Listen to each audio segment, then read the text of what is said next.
जय श्री श्याम भक्तों, बैसाख का पावन महीना चल रहा है और इस पावन महीने में हम कुछ भी दान पुण्य कथा भजन श्रवण स्नान वगैरह कर लेते हैं तो हमारे जीवन में शुभता फल की प्राप्ति होती है। आज हम बैसाख मास के 16वें अध्याय का पाठ का स्मरण करेंगे जो भगवान विष्णु को अति प्रिय है और ये भगवान विष्णु का महीना ही चल रहा है। इस महीने में तनिक मात्र भी हम कथा का श्रवण करते हैं या स्नान करते हैं सूर्योदय से पहले या एक दाना भी दान करते हैं तो उसका हमें करोड़ों करोड़ों गुना लौट करके हमारे पास लौट करके आता है और शुभता के फल की प्राप्ति होती है। तो क्यों ना हम करें। अगर आपने अभी तक भी स्नान कथा श्रवण नहीं किया है कोई बात नहीं, आज से भी आप शुरू कर सकते हैं। कथा आप दिन में कभी भी मर्जी सुन सकते हैं, लेकिन ध्यान रहे जब आप कथा सुने तो कोई काम की हड़बड़ी ना हो, ध्यान से सुना करें। बोलिए विष्णु भगवान की जय।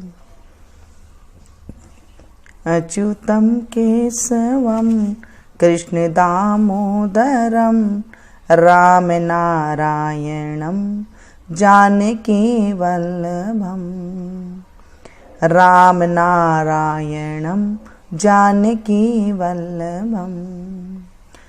कौन कहता है भगवान आते नहीं, कौन कहता है भगवान आते नहीं, हम मीरा के जैसे बुलाते नहीं, हम मीरा के जैसे बुलाते नहीं। अच्युतम केशवम कृष्ण दामोदरम राम नारायणम जानकी वल्लभम। अब तक हमने सुना था कि मधुसूदन भगवान की कृपा से वह चक्रवर्ती राजा हुआ तथा उसके 5 पुत्र बड़े गुणवान सूरवीर और उदार धृष्टकेतु धृष्टधुम्न विजय चित्रकेतु मयूरध्वज नाम के हुए। संपूर्ण प्रजा अनुराग और विश्वास करने लगी। फिर पांचाल देश का राजा निष्कामचित हो मधुसूदन भगवान की पूजा के लिए सभी धर्म करने लगा। जिनसे प्रसन्न हो मधुसूदन भगवान ने अक्षय तृतीया के दिन चारों भुजाओं में शंख चक्र पद्म लिए पीताम्बर धारण किए, वनमाला पहने लक्ष्मी तथा अनुचरों सहित गरुड़ पर चढ़ साक्षात दर्शन दिया। उनके असहनीय तेज को देखा राजा ने नेत्र बंद कर लिए। फिर उनके दर्शन कर हर्ष के मारे सब देह में रोमांच खड़ा हो गया, नेत्रों में आंसू गिरने लगे और अत्यंत भक्ति पूर्वक हाथ जोड़ सिर झुका स्तुति करने लगा। बोलिए विष्णु भगवान की जय। 16वां अध्याय। सुरतदेव जी कहने लगे, भगवान के दर्शन के आनंद में मगन हृदय वाले उस राजा ने तत्काल शीश झुका प्रणाम किया और बहुत देर तक आकुल नेत्रों से विश्वात्मदेव जगदीश का दर्शन करता रहा। फिर चरण धोकर जल सिर पर धारण किया और बहुमूल्यवान आभूषण चंदनादि से पूजन करने लगा। धूप दीप फूल माला नैवेद्य और आत्म समर्पण आदि से विष्णु भगवान को प्रसन्न कर बोला, हे निर्गुण विश्वमूर्ते, आपके चरणाविंद धन्य है। ये चरण शरणागतों के पाप दूर करने वाले हैं। तुम्हारे चरण विंद को भूल तृषा से व्याकुल अनेक योनियों में भ्रमण करता हूं,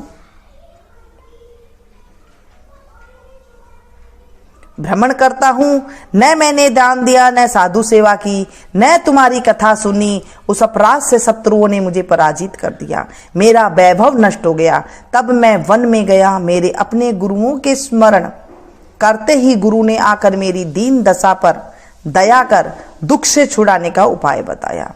उनके बताए बैसाख के धर्म कार्य जो शुभ फल देने वाले हैं मैं करने लगा, जिनके प्रभाव से मुझे संपूर्ण वैभव मिला और मैं अत्यंत प्रसन्न हूं।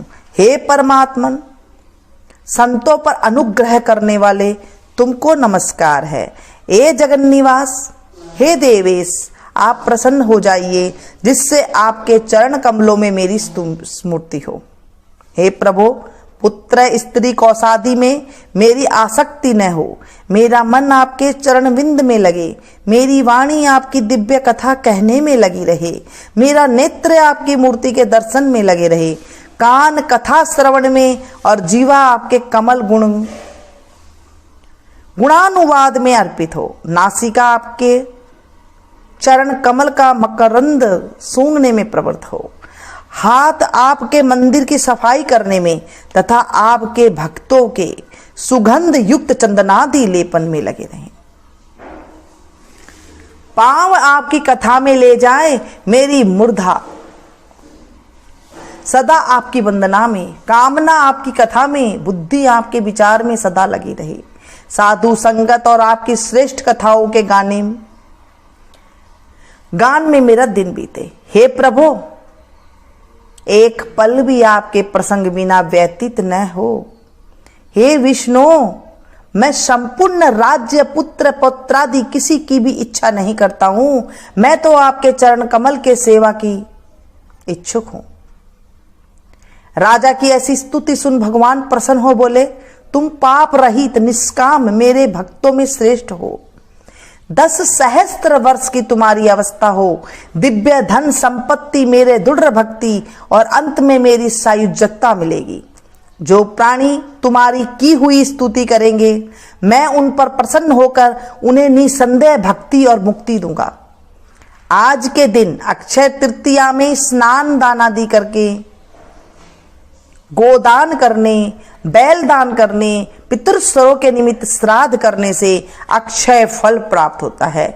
मृत्यु, जरा, भय, पाप सब नष्ट हो जाते हैं। मैं वैशाखोक्त धर्म में प्रसन्न होता हूं, जिनके करने से तप अव्यय पद प्राप्त होता है। जो प्राणी मेरे चरणों का स्मरण करेगा, उसे प्रायश्चित की भी आवश्यकता नहीं है।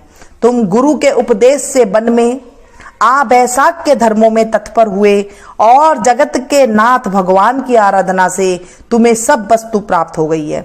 इस धर्म से प्रसन्न हो, मैंने तुम्हें दर्शन दिया है। अब तुम देवताओं के लिए भी इच्छित दुर्लभ भोगों को भोगो। देवाधिदेव जनार्दन राजा को ऐसा वर दे, वहीं अंतर ध्यान हो गए।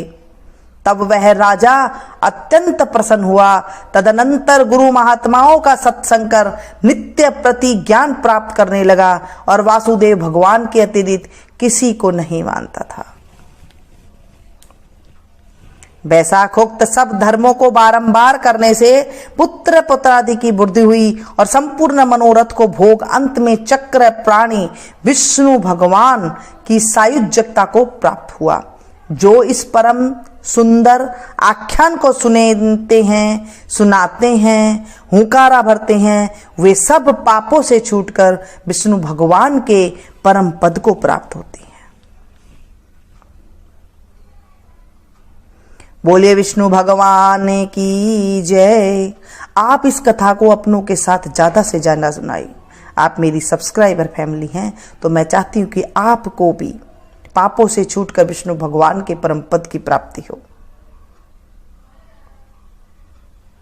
ऐसा हमारे ग्रंथ कहते हैं, हमारे ऋषि मुनि कहते हैं, ऐसे हमारे बड़े बुजुर्ग कहते हैं। थोड़े से दिन रह गए हैं, आप इसमें जो कुछ भी कथा श्रवण कर सकते हैं, स्नान कर सकते हैं, दान कर सकते हैं, वो अवश्य करें।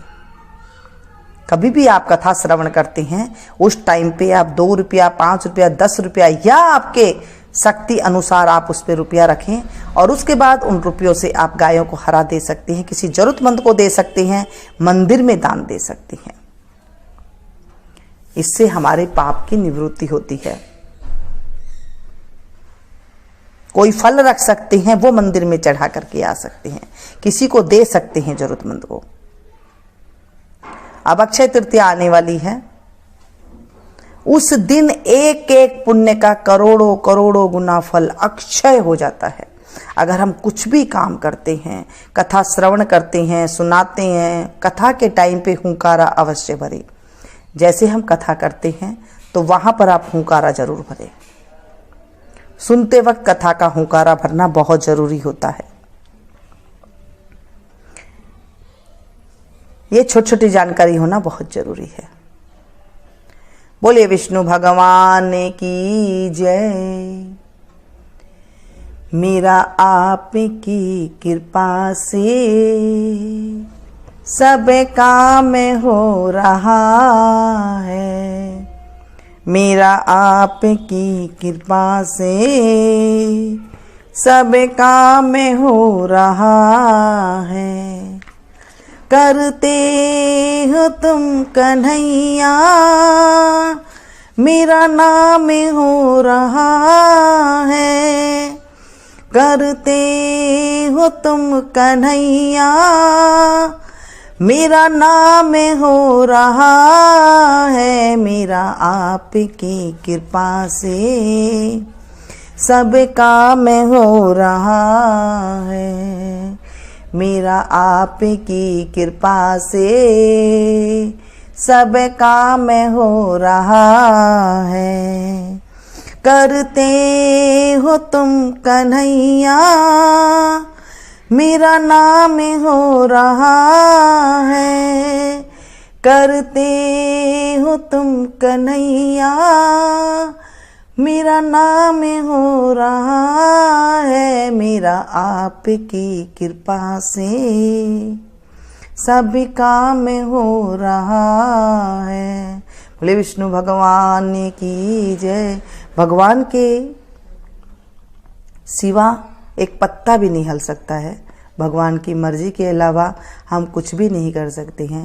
पूरे दिन भगवान का यही नाम स्मरण करते रहे। नमो भगवते वासुदेवाय का नाम स्मरण कर सकते हैं, श्री हरि का नाम स्मरण कर सकते हैं। मेरा आपकी कृपा से सब काम हो रहा है, ये नाम आप स्मरण कर सकते हैं। कुछ भी आप नाम स्मरण करें, पूरे दिन भगवान का नाम आप स्मरण इस तरह से करते रहे तो हमें वैशाख महात्म में आप देखेंगे कि जब आप वैशाख का महीना ख़त्म हो जाएगा उसके बाद आपको कुछ ना कुछ अच्छा जरूर दिखाई देगा। अगर आपका कर्कश स्वभाव है तो उसमें मधुरता आ जाएगी। अगर घर में कुछ बीमारी है आपके यहाँ तो उसमें सुधार होने लग जाएगा। अगर घर में पैसे की कमी है तो पैसे में बरकत होने लग जाती है। ऐसे है मेरे प्रभु की महिमा, ऐसे है मेरे वैशाख मास की महिमा। वैशाख मास में हमें आक के पौधे को सींचना चाहिए, इससे भगवान खुश होते हैं। और वैशाख में आक का बहुत बड़ा महात्म बताया गया है, तो क्यों ना हम इस महात्म का फल लें। अगर वीडियो पसंद आई हो तो एक लाइक जरूर दे, इसे ज़्यादा से ज़्यादा अपनों के साथ शेयर कीजिएगा। मिलती हूँ फिर से एक नई वीडियो में, नई जानकारी के साथ, नई कथा के साथ। तब तक आप लोग देखते रहिए। Thank you.